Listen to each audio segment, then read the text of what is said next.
what I thought was going to be a commission work, which means when there are hearings, you're here, but that's not the case.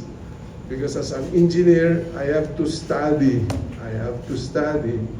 all the applicable laws that are related to ICI hearings.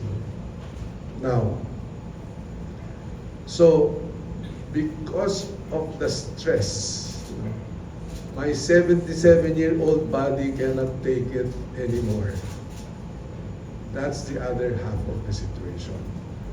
I've been in and out of the hospital. I just came from a medical workout this early. So, alam niyo na, pagka nag-medical workout ka, jeta ka ng 10 hours. No? Maaga kang magigising. Blood extraction.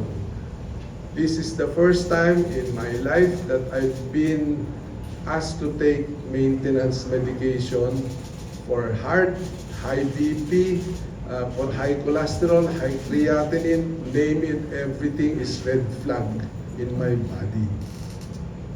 Ayan, may tumatawag na naman, taga media din.